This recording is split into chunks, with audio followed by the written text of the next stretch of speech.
Far East Broadcasting Company Philippines, in partnership with Green Hills Christian Fellowship Ortigas, bring you a message from the Word of God.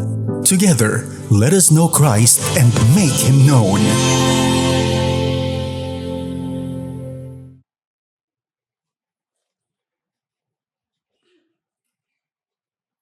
Nagpapatuloy tayo sa ating communion series. Para sa mga first time nag-attend dito sa GCF, no, mga guest natin, tuwing first weekend of the month na aming itinalaga na communion weekend, no, tayo po ay nag-aaral magmula sa Gospels. At ngayon tayo nasa Gospel of Luke. Sapagkat ito ang gospel na nagpapahayag na ang ating Diyos ay anak ng Diyos, God the Son and Son of Man. Tunay na Diyos at tunay na tao. Ang pamagat ng ating mensahe ngayong araw na ito ay ang kapangyarihan ni Kristo laban sa kamatayan. Mga kapatid, nung nakaraang pag-aaral natin sa Luke, nakita natin ang kapangyarihan ni Kristo laban sa kalikasan. Naalala niyo sa Luke chapter 8, verses 22 to 25, ang sabi doon, one day he got into a boat with his disciples. Sa wika niya, let us go across to the other side of the lake. So sila'y nagpalaot. And as they sailed, he fell asleep. And the windstorm came down on the lake, and they were filling with water and were in danger. And they went to him and woke him, saying, Master, Master, we are perishing. And he awoke and rebuked the wind and the raging waves, and they ceased, and there was a calm. Isang supernatural po na gawain ng ating Diyos. He said to them, where is your faith? Doon niyo po makikita na ang pakay niya ay palakasin ang pananampalataya ng kanyang mga alagad. And they were afraid. Yan ang kanilang response. They were afraid and they marveled, saying to one another, who then is this that he commands even winds and water and they obey him? Siya ang Panginoon ng kalikasan. Siya ay nagtagumpay laban sa kalikasan. Nakita din natin na siya ay nagtagumpay, ang kanyang kapangyarihan ay nagtagumpay laban sa kadiliman. So sa Luke chapter 8 pa rin, verses 26 to 39, makikita natin na siya ay nagpunta sa country of the Gerasenes na nasa kabilang side ng Galilee, o ang alam natin na the province of Gadara. No, yun po ang kaya sa ibang version po ng Bible, the Gadarenes ang wika noon. Tapos doon, nakasalubong siya ng isang lalaki, sa ibang account, dalawang lalaki, na hinahalihan ng masamang espiritu. At nung kanyang lapitan ito upang palayasin, ang wika sa kanya ng mga demonyo, what have you to do with me, Jesus, Son of the Most High God?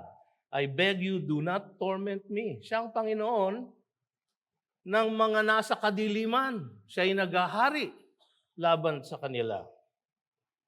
For he had commanded the unclean spirit to come out of the man. So tinanong ni Jesus, what is your name? Ang wika ng demonyo, legion. Ang ibig sabihin, mga 1,000 demonyo ang nasa loob o kinasihan nitong taong ito. And they begged him not to command them to depart into the abyss. Yan ang pangako ng Panginoon sa mga nagrebelding demonyo. Sila ay ilalagay niya sa abyss. No? Sa impyerno po yun. Then the demons came out, entered the pigs. Kasi may mga baboy doon. At yung mga baboy ay tumakbo sa lawa at nalunod. So nung nakita nila yon, tignan niyo yung reaksyon ng mga tao. Then all the people of the surrounding country of the Gerasenes asked him to depart from them, for they were seized with great fear. Takot muli ang tugon. Nung kanyang ginamit ang kanyang kapangyarihan laban sa kalikasan, ang tugon sa kanya ng kanyang mga alagad ay takot. Nung siya'y nagpalayas ng mga demonyo, ng mga kampo ng kadiliman, ang response sa kanya ay takot.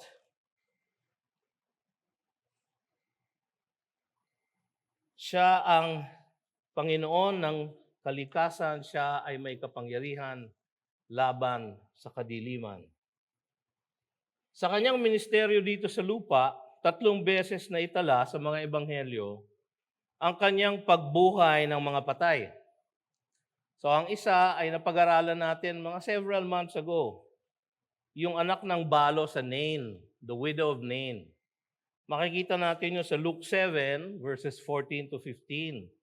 Meron siyang nasa lubong na funeral procession, at ang sabi doon, then he came up and touched the bier. Yung po ay parang stretcher kung saan nakalata yung lalaki, nakarata yung lalaki, napatay na.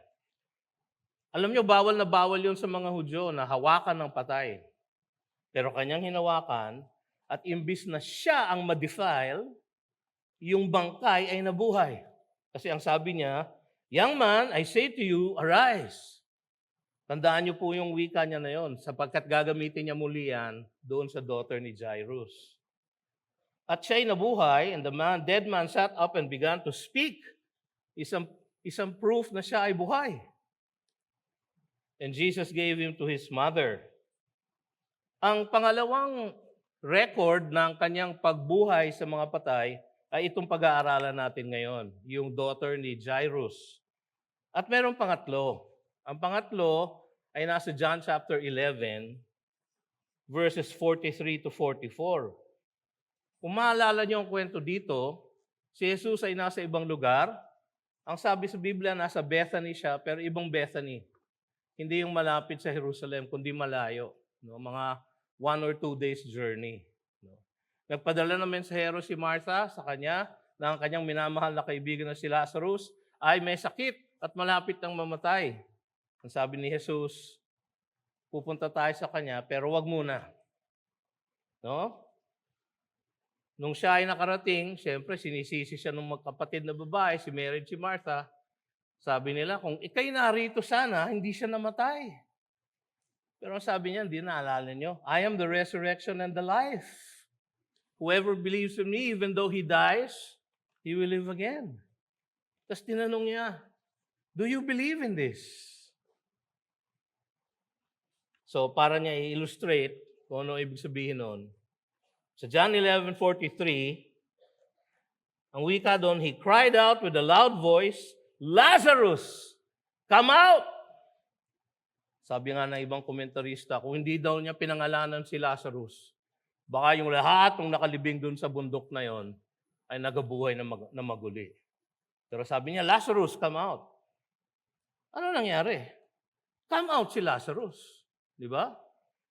Kasi ang nag-utos sa kanya ay ang Diyos ng buong sansinukob. Meron ba siyang choice kundi sumunod? Pero dahil siya'y patay, wala siyang kakayanan na sumunod. Pero ang sabi ni Jesus, Lazarus, come out. Yung kanyang utos na iyon, ibinigay niya, at kasabay nun, ibinigay niya ang kakayahan kay Lazarus na sumunod. So lumabas si Lazarus, nakarap pa sa kanyang burial clothes. Ang sabi ni Jesus, unbind him and let him go. Tunay na si Jesus, ang anak ng Diyos. Ang natatanging may kapangyarihan laban sa kamatayan. Siya lang ang nagbibigay buhay na pisikal. Ang sabi sa Acts 17, in Him we live and move and have our being. Ang bawat nating hininga ay nasa Kanya, ay nasa Kanyang kamay, nasa Kanyang kontrol. Alam nyo, madaling matutunan yung ganong lesson kapag kayo nakaratay sa ospital at wala kayong ginawa. Alam nyo kung bakit ang tawag ng mga doktor sa mga patient sa hospital ay patient? Kasi kailangan nyo maging patient. No? Wala kang magagawa, magang-maga ang lalamunan ko, meron akong cellulitis, Binibigyan ako ng IV antibiotics. Ang sabi ko kay Bebet, parang walang nangyayari. Sabi niya, hindi, double chin mo lang talaga yan. Pero yung double chin ko po, nagkaroon ng double chin. So nanganak, no? Pero wala kang magawa kundi maghintay sapagkat ang aking buhay, ang bawat hininga, ang bawat tibok ng aking puso ay nasa kanyang kamay. Siya lang ang nagbibigay buhay ng pisikal. At higit sa lahat, siya lang ang nagbibigay buhay espiritual. At itong pag-aaral natin ngayong hapon ay isang larawan, isang ilustrasyon ng kanyang pagliligtas. Kung paano siya magligtas sa mga hinirang niya, sa mga pinili niya. Ito ay ilustrasyon kung anong kailangan gawin para tayo ay bumangon at maligtas. Sabi sa John chapter 5 verse 25, Truly, truly, I say to you, an hour is coming and is now here, sabi ni Jesus. And the dead will hear the voice of the Son of God, and those who hear will live. Meron yung present day application ng panahon niya. Meron din future application sa darating na resurrection. Tatawagin niya lahat ang nasa libingan ng ating mga nasirang lupang katawan ay ipagkakaisa niya sa ating mga kaluluwa na nasa langit. No? At tayo magiging glorified body. At kanyang bubuhayin muli ang mga makasalanan at sila ay huhusgahan ayon sa kanilang ginawa. Ang sabi sa Revelation, whoever whose name is not in the book of life, itatapon sa lake of fire. Mga kapatid, actually, mas marami sila kaysa doon sa mga niligtas. Doon ipinapakita ng Diyos ang kanyang kabanalan. Doon niya pinapakita ang kaluwalhatian ng kanyang kahabagan. At paghuhusga. Siya po ay maluwalhati kapag siya ay nagliligtas at kapag siya ay naghuhusga. Sapagkat ang Diyos natin ay walang ginagawang mali. Lahat ay banal. Datapwat siya ay maluwalhati. Tignan po natin ang una nating punto ngayong hapong ito.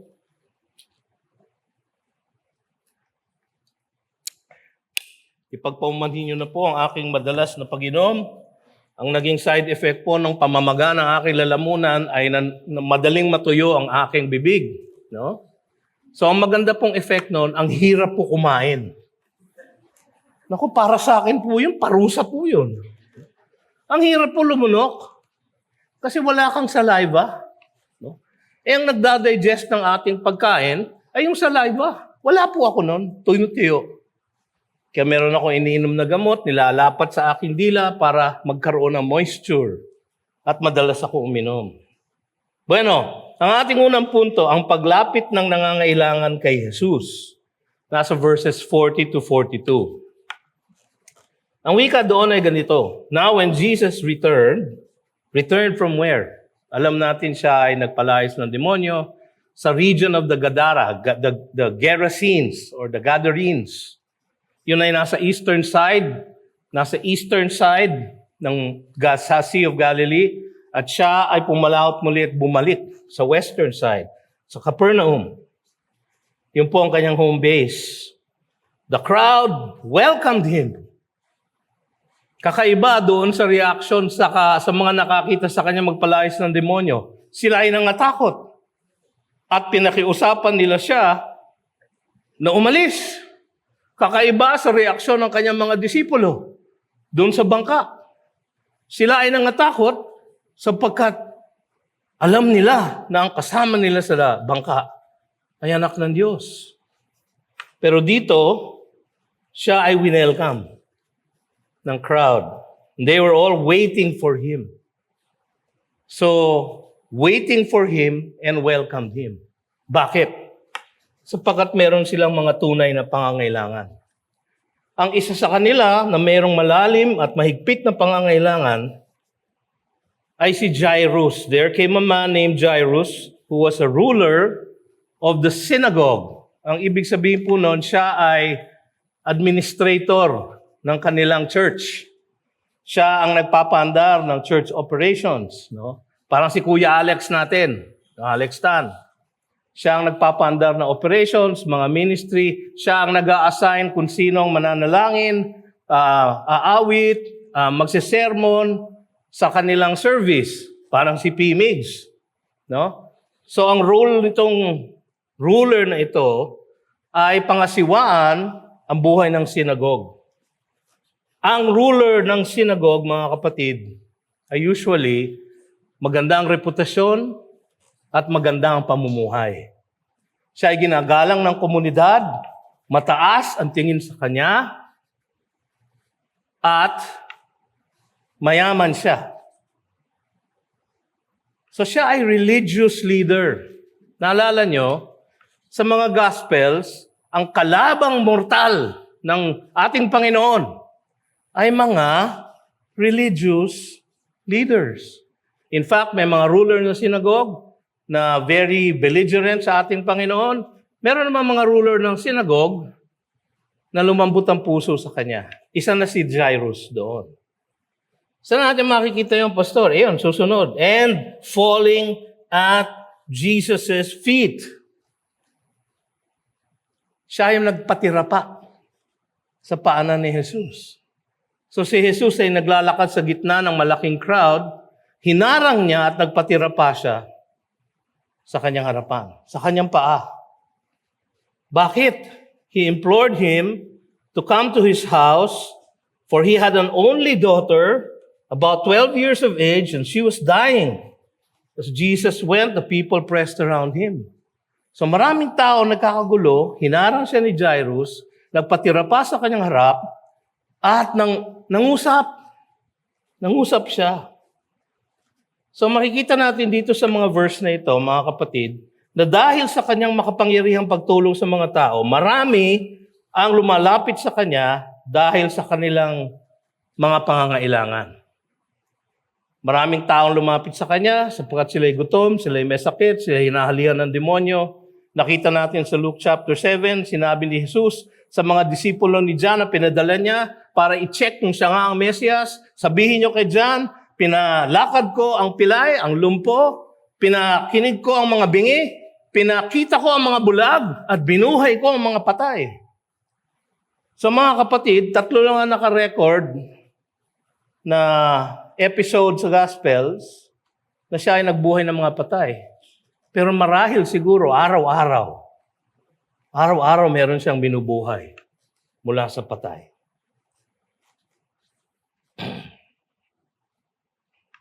Nakita nga natin kanina na yung mga tao sa Gerasenes, natakot sa kanya, asked him to depart. Ito naman mga taong ito, winelcome siya. Kasi marami sa kanila talagang may mahigpit na pangangailangan. Sabi sa John 6:26, sabi ni Jesus sa kanila, "Truly, truly, I say to you, you are seeking me not because you saw signs, dahil kayo naniniwala, but because you ate your fill of the loaves." Ito yung pagkatapos niya pinakain yung 5,000.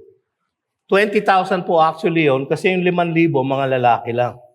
Kung kasama nila ang mga asawat nila, mga anak, mga 20,000 po yung kanyang pinakain. Baka napakalaking blessing sa isang bansa, isang bayan, na hirap sa buhay, na nilulupig ng mga Romano. At very high, oppressive ang kanilang tax system. Kaya walang halos matira sa mga household para sa kanilang pangangailangan. So laganap ang poverty, no? Yung mga opisyal nila ay corrupt. Sounds familiar, no? Meron silang mataas na inflation siguro dahil kulang ang kanilang tinatangkilik. No? Tagilid ang ekonomiya, corrupt ang mga opisyal. Ano ba yan, Israel o Pilipinas? Kaya na maghusga. Pero ang sabi sa John 6:26, because you ate your fill of the loaves. Tunay nga, maraming sumusunod sa kanya doon sa okasyon sa John 6, na kaya lang sumusunod ay dahil sila ay gutom. Gusto nilang gawing hari si Jesus.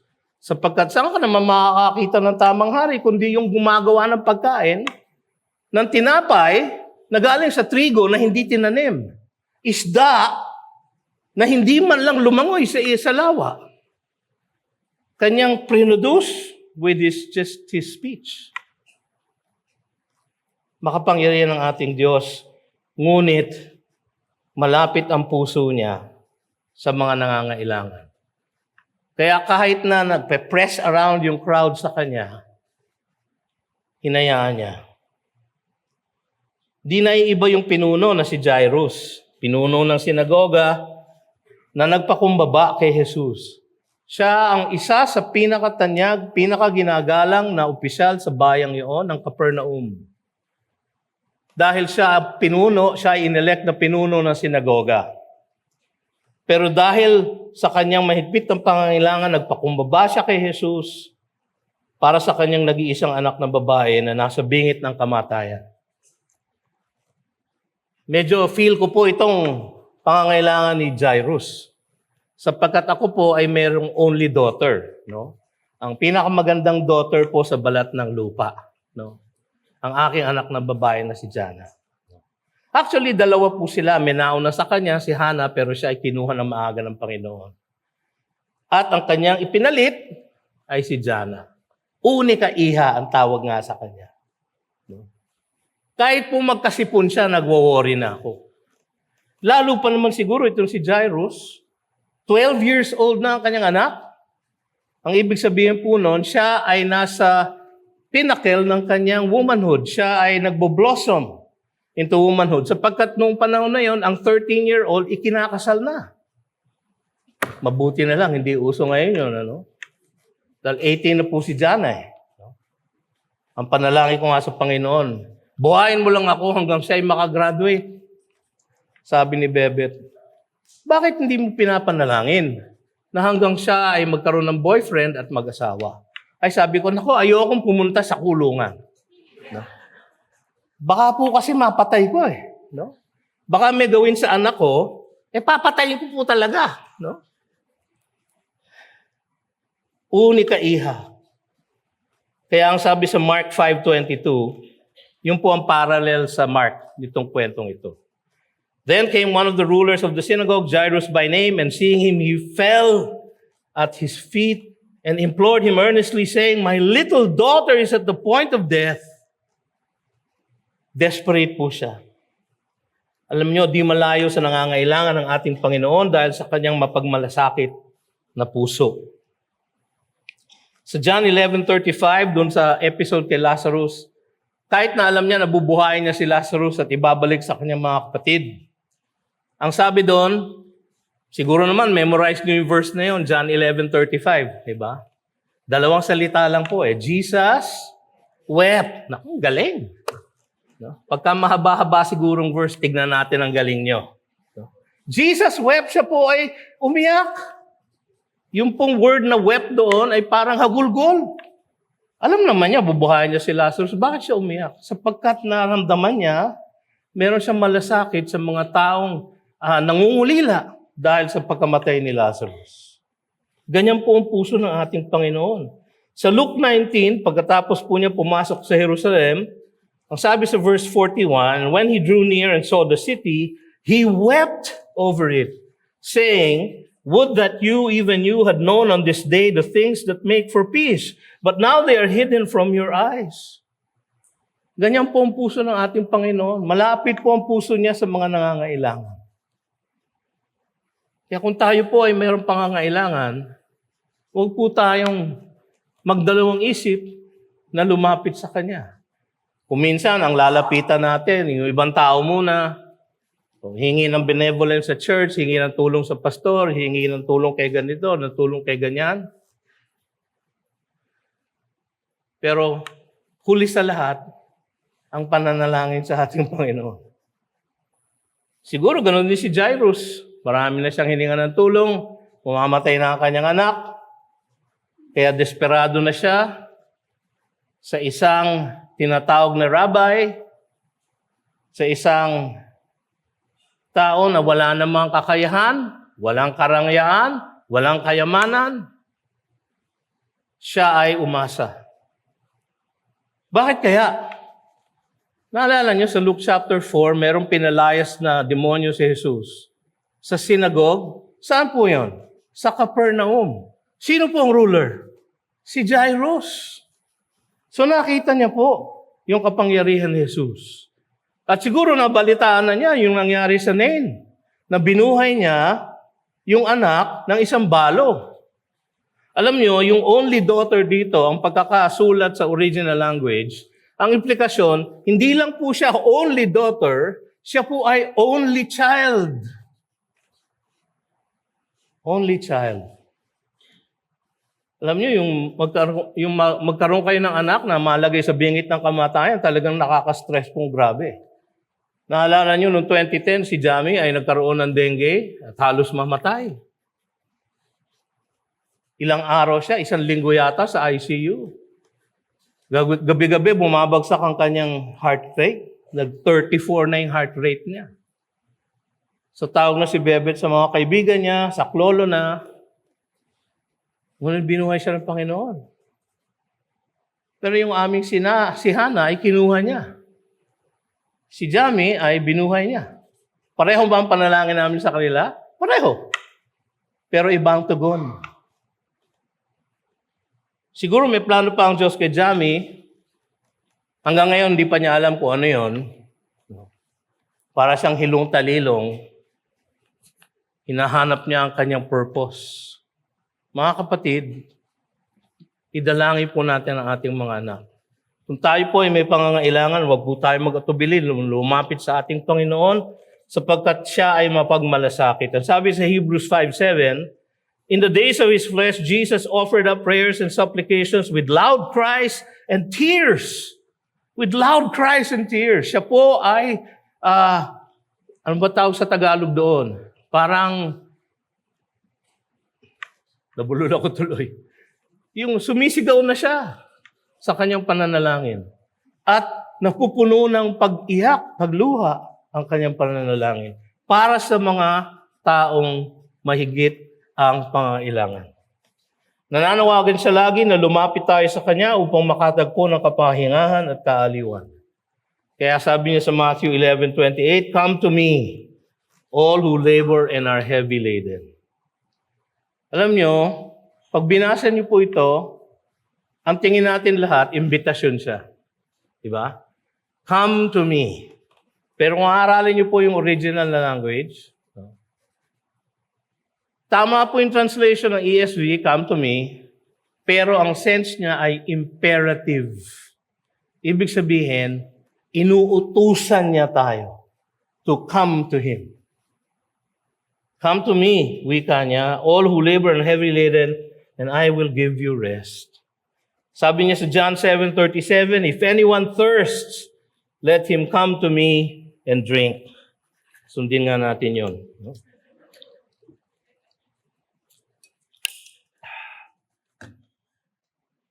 Puso niya ay malapit sa nangangailangan.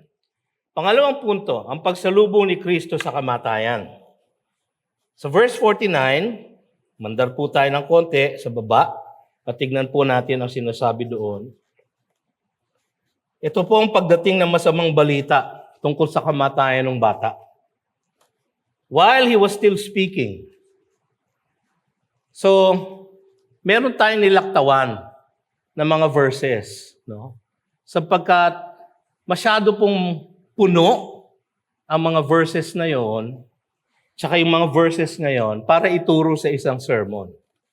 Ngayon, kung pwede kayong umupo dyan hanggang 6:00, pwede kong ituro lahat. No? Pero nag-decide si pastor na hatiin namin. Yung pong nilaktawan nating mga passages ay tungkol sa isang babae na merong discharge ng dugo for 12 years.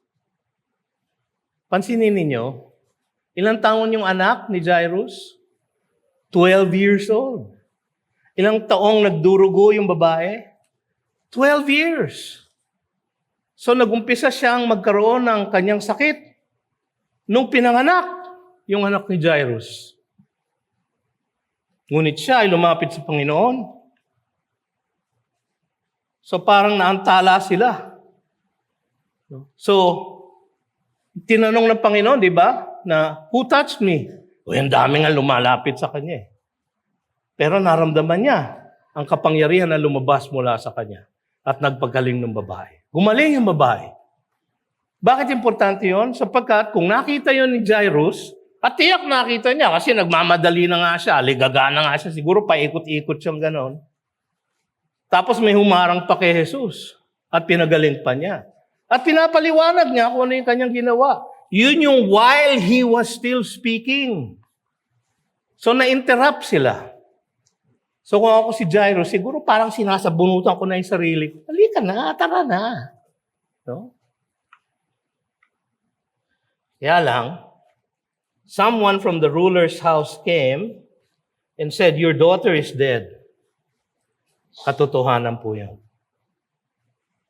Do not trouble the teacher anymore. Anong ibig sabihin ng salitang yon? Alam niya, napatay na yung anak, ngunit hindi niya alam na kayang buhayin ni Jesus. Do not trouble the teacher anymore. Kaya sa verse 50, ang paghihikayat ni Jesus na patuloy na manampalataya. Patuloy na manampalataya. So kung babasahin natin to sa original, do not fear, only believe, or keep on believing. So kung nung sinabi niyang keep on believing, ibig sabihin, naniwala na si Jairus. Meron na siyang pananampalataya. Kasi hinarang na nga niya si Jesus, nagpatira pa siya sa kanyang harapan eh. Kahit nakakahiyang gawin yon, hinarang niya ang ating Panginoon. Nananampalataya siya na kayang buhayin ni Jesus. So yung sinabi ng kanyang kasama sa bahay ay mali. Do not trouble the teacher anymore. Kaya ang sabi ni Jesus, do not fear, only believe, and she will be well. Sa Matthew chapter 9, na parallel nitong passage na ito, verse 18, ang wika doon, while he was saying these things to them, yan ang parallel, behold, a ruler came in and knelt before him saying, my daughter has just died.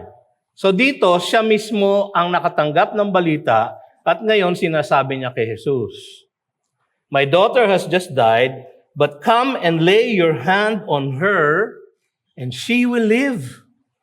Nakita niyo ba yung pananampalataya ni Jairus? Come lay your hand on her. And she will live. Hindi she might live or she may live. Hindi. She will live. Tiyak siya.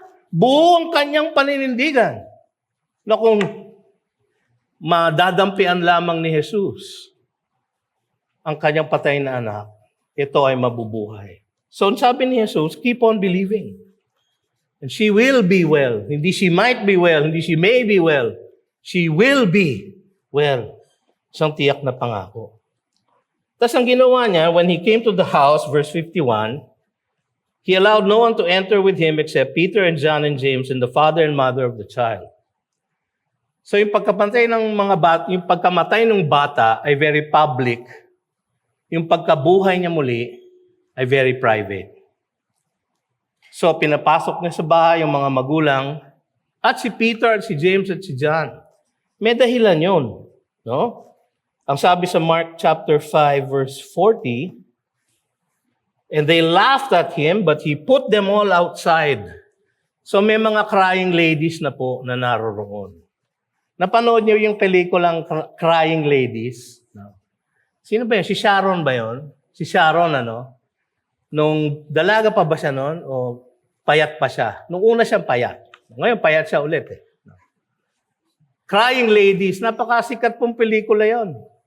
May kaugalian po tayo dito, nag-hire tayo ng mga babaeng iiyak, hihiyaw, mananaghoy sa gitna ng isang funeral. Yun po ang meron sila. So ang sabi sa Mark, he put them all outside. Very violent po yung action na yon actually. Tinulak niya silang lahat papalabas. Ganun ang ginawa ni Jesus. Ang natira na kasama niya ay ang kanyang mga pamilya at kanyang mga alagad. Sa Mark 5:37, ang wika doon, he allowed no one to follow him except Peter, James, and John, the brother of James. Bakit silang tatlo lang? Alam niyo mga kapatid, nung siya ay nagpakita ng kanyang kalwalhatian sa Mount of Transfiguration, sino ang kasama niya? Matthew 17:1. And after 6 days, Jesus took with him Peter and James and John, his brother, and led him up a high mountain by themselves.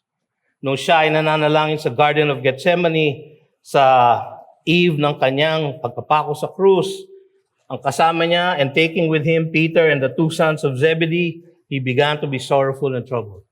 Palagi niya kasama itong inner circle niya na ito. Si James po, yung kapatid ni John, sila yung sons of thunder. Si James po namatay kaagad, Acts chapter 12 verse 1. Pinapatay siya ni Haring Herod. Si Peter po, ang naging pinuno ng early church. Si John din po, ay kasama niyang pinuno. Makikita po natin yan sa Galatians. Pinag-aralan po natin yan recently. Meron din pong James na naging pinuno ng iglesia sa Jerusalem, pero yung James po na yon ay ang half-brother ni Jesus. So Peter, James, and John pa rin. No? Parang John, Paul, George, and Ringo. No? Ang pribadong pagpapakita ay sa pamilya lang at sa kanyang mga alagad. Bakit itong mga alagad na ito ay haharap sa persecution? Sila ang magpapalago ng church. Kailangan nilang matutunan na hindi lang siya ang Panginoon ng kalikasan, hindi lang siya naghahari sa kadiliman, kundi siya rin ang Panginoon na may control ng kamatayan. Kaya sila nandoon. Ang wika niya sa verse 52, and all were weeping and mourning for her, yung crying ladies. But he said, do not weep, for she is not dead, but sleeping. Yung wika ng iba, baka naman hindi talaga patay yung bata. Baka nahimatay lang. Pero yung pong salita, na she is not dead, but sleeping, yung sleeping po, ay ginagamit sa New Testament to indicate death. No? Tingnan natin ang ilang mga verses. Sa Matthew 9, ang wika ni Matthew, and when Jesus came to the ruler's house and saw the flute players and the crowd. So meron pang flute players. No? Nagtumutugtog sila ng mga dirge, D-I-R-G-E. No? Ang dirge po ay isang lamentation. Isang malungkot na awit. At may mga crying ladies na nga, kaya may commotion. Sila ay nananaghoy. Go away, for the girl is not dead, but sleeping. So hindi siya patay, siya ay natutulog lang. Para sa mga hinirang ng Diyos, tayo po ay malalagutan ng hininga sa buhay na ito. Pero hindi tayo mamamatay. Tayo'y parang matutulog lang. Kaya ako po gusto kong makremate. Alam niyo kung bakit? Kasi ayoko yung nakahiga ako doon, bangkay na po ako. No? Tapos mga dadaan sa harap ng bangkay, ang sasabihin, ay, para lang siyang natutulog. Hindi ako tulog, no? Patay na ako. At nasa langit na ako. Tignan niyo ang sabi sa John 11:11. Nung si Jesus ay papunta pa lang kay Lazarus. Our friend Lazarus has fallen asleep, but I go to awaken him. So nalito yung mga tulog lang pala, Panginoon eh. So sabi niya sa verse 14, Lazarus has died. So yung asleep, tsaka yung has died, pareho ang ibig sabihin. Sa Acts 13:36, for David, ito yung sermon ni Pablo sa Antioch, Pisidia. For David, after he had served the purpose of God in his own generation, fell asleep. Namatay po si David. Yun po ang ibig sabihin noon. Sa 1 Corinthians 15:6, then he appeared to more than 500 brothers at one time. Kinikwento ni Pablo ang proof ng resurrection ni Jesus. Most of whom are still alive, though some have fallen asleep. Still alive, fallen asleep. Still alive, dead. Ang fallen asleep po ay isang euphemism. Ang euphemism po ay isang salita na magandang dating. Pero ang ibig sabihin ay kung minsan mahirap sabihin ng diretso. Katulad ng, Hoy pastor, ang lusog-lusog mo ngayon. Euphemism po yon. Ang gusto nilang sabihin, grabe naman ang taba nyo.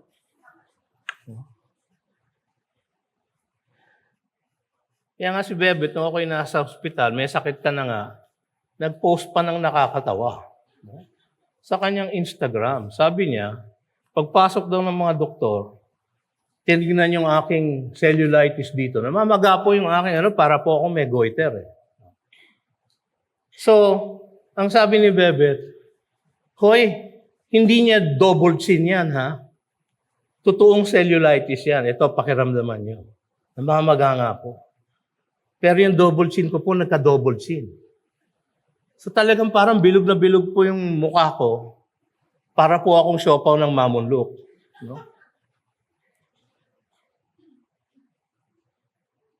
1 Thessalonians 4:14, for since we believe that Jesus died and rose again, sabi ni Pablo, even so through Jesus, God will bring with Him those who have fallen asleep. So mga kapatid, ang ibig sabihin lang ni Kristo, ang babaeng bata na anak ni Jairus ay patay na. Tunay na patay. Wala na pong malay. Tapos makikita natin, nagpakita nga ng pananampalataya si Jairus. Sabi niya, come lay your hands and she will be well. She will live. Saan kaya kinuha ni Jairus yung pananampalatayang yun? Well, meron na siya siguro nakitang evidence. Nakita niya na binuhay yung son of widow at Nain, o napakinggan niya. Nakita niya ng palayas ng demonyo sa kanyang sinagoga. Nabalitaan niya siguro yung nangyari sa Gadara.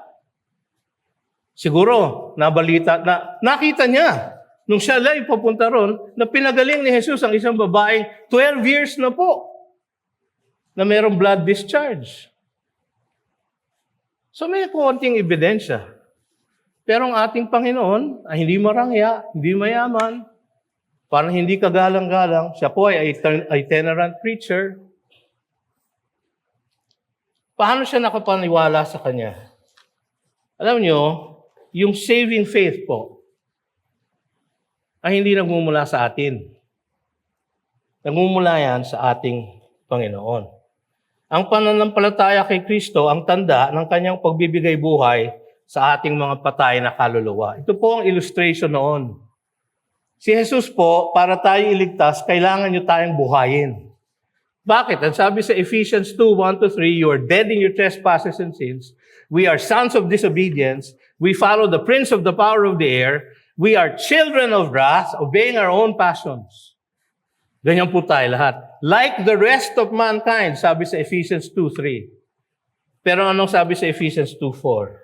But God, being rich in mercy, because of the great love with which He loved us, even when we were dead in our trespasses, made us alive together with Christ.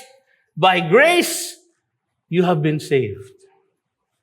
Kaya lang tayo ligtas, mga kapatid, sapagkat nag-decide ang Panginoon before the foundation of the world na tayo nang patay ang ating mga kaluluwa, bubuhayin niya upang tayo ay bigyan niya ng pananampalataya. For by grace you have been saved through faith.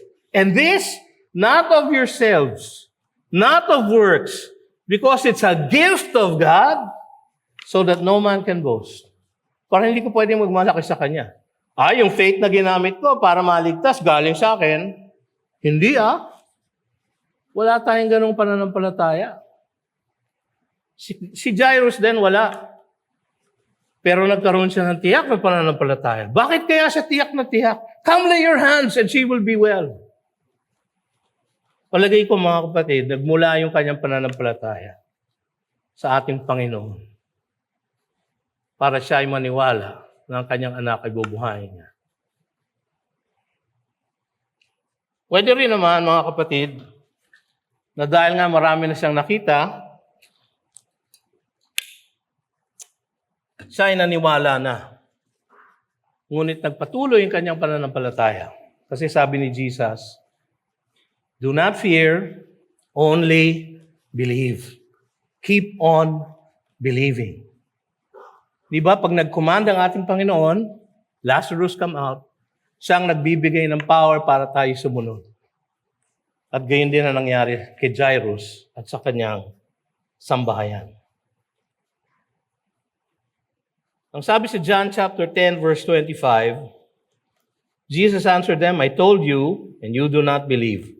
The works that I do in my Father's name bear witness about me. Yung pagbuhay ng mga patay, pagtalo ng demonyo, paghinto ng kalikasan.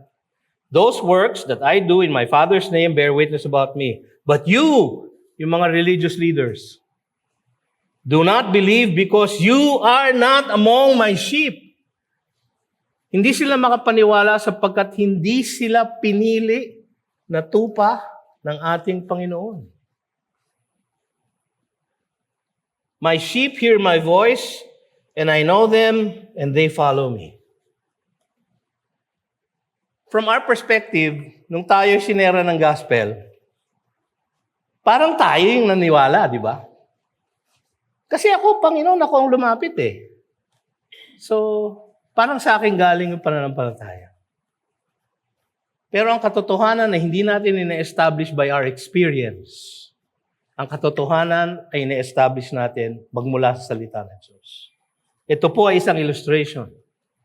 Kaya nga, sabi ni Pablo sa Acts 13:48, and when the Gentiles heard this, they began rejoicing and glorifying the word of God, and as many as were appointed to eternal life, so they were appointed to eternal life first, and as many as were appointed to eternal life, believed. Bakit sila naniwala? Because they were appointed to eternal life. Hindi po ba napakamagandang motivation yan for evangelism and missions? Pupunta kayo sa ibang bansa, ibang kultura, ibang lengguwahe, ibang sitwasyon. Bakit kayo may lakas ng loob na magpunta doon? Dahil kayo magaling mag-share ng gospel? Hindi po. Dahil meron pong mga hinirang ang ating Panginoon. Nabibigyan niya ng saving faith para sila ay maligtas. Mga kapatid, pangatlo, ang pagtagumpay ni Jesus laban sa kamatayan. Verses 54 to 56. Una, makikita natin ang pagsaway niya sa kamatayan sa verse 54. And all were weeping and mourning for her, but he said, do not weep, for she is not dead, but sleeping. Sa Luke 7:14,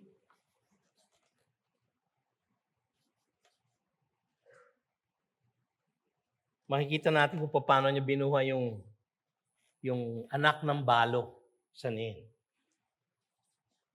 So, young man, I say to you, rise.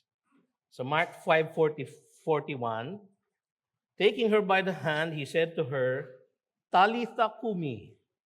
Si Luke po, ni-record niya yung Greek version po noon.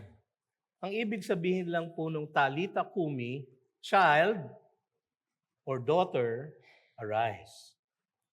So inutusan lang po ng ating Panginoon na siya yung mabuhay na maguli. Sa John 11:43, sabi niya, Lazarus, come out. Sa Acts 9:40, si Peter, nung binuhay niya si Dorcas, ang sinabi niya, ginaya niya lang ang ating Panginoon, ang sabi niya, Tabitha kumi. Tabitha, pareho pong salita yon. Tabitha, arise. At nabuhay si Dorcas. Isang pagpapatunay na si Pedro ay hinirang ng ating Panginoon na maging apostol niya. Siya ang pinanggagalingan ng buhay, si Jesus. Sa John chapter 1 verse 4, in him was life, and the life was the light of men. Ang light na nagliligtas sa atin ay nakabase sa buhay na nagmumula kay Kristo Jesus.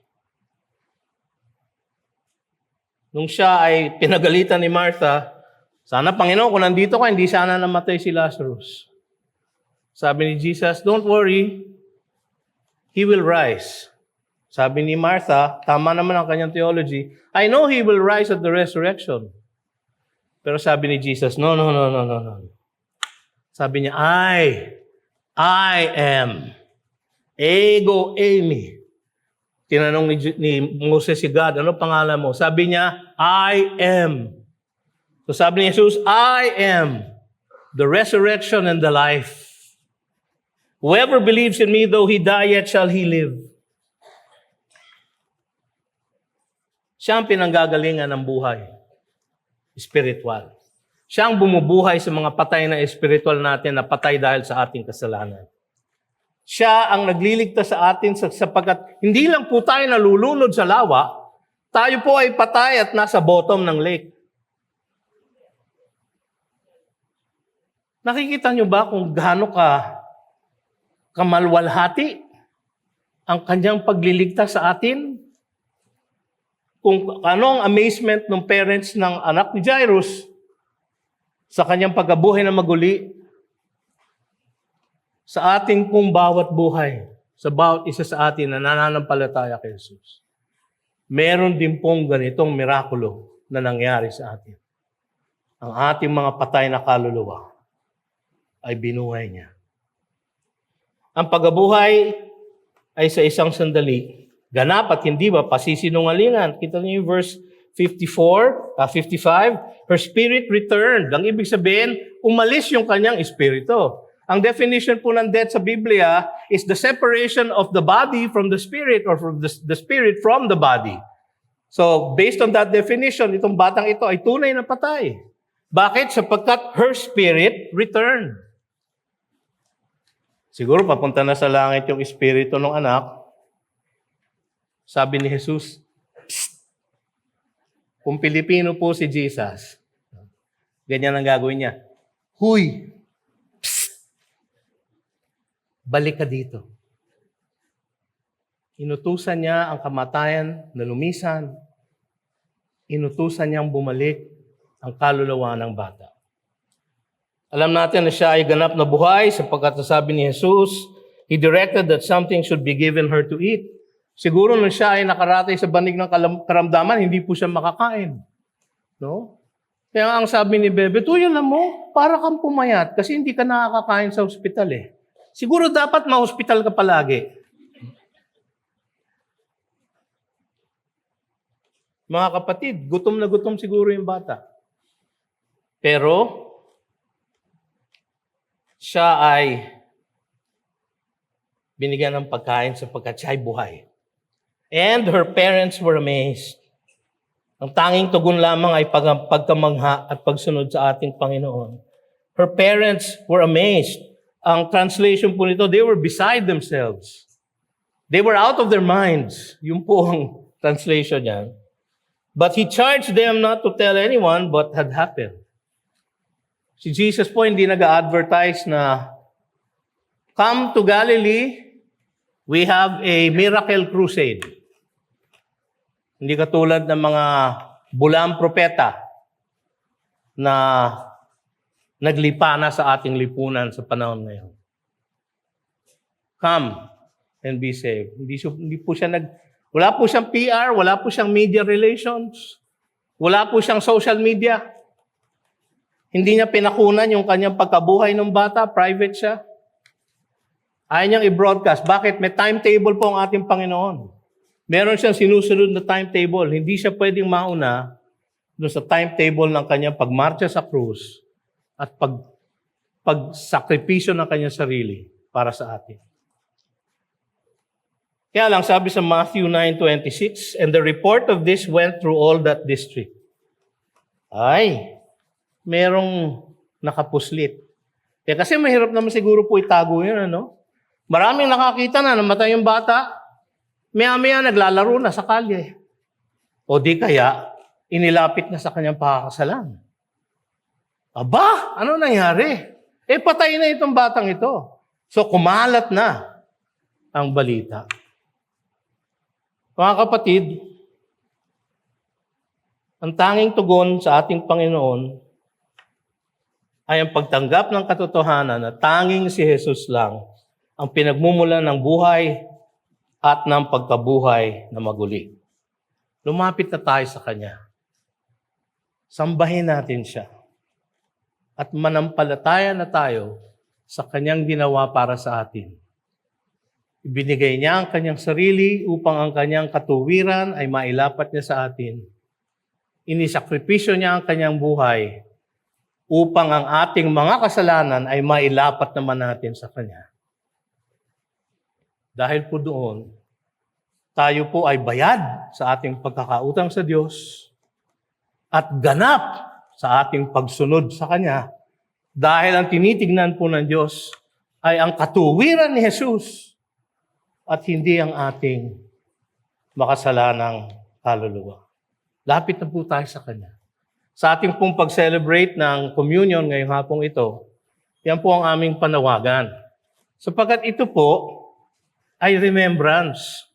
Kung kayo ay hindi pa nakatumatanggap kay Jesus, hindi pa ninyo itinatalaga ang inyong buhay sa Kanya, hindi pa kayo naniniwala na Siya ang gumawa ng lahat para kayo maligtas, kung kayo ay wala pa ron, wala po kayong aalalahanin. There's no remembrance. Pero bakit nyo pananatiliin ganon? Sa ating pananalangin, pangungumpisal sa Kanya, maaari po kayong lumapit sa Kanya. Ang tanging kailangan niya lang marinig ay, Panginoon, mahabag ka sa akin sapagkat ako ay makasalanan. Iligtas mo ako, Panginoon. Yun lang po ang kailangan nyo idalangin. You've just heard a message from the Word with Green Hills Christian Fellowship Ortigas in partnership with Far East Broadcasting Company Philippines. We hope you can join us next week. God bless you.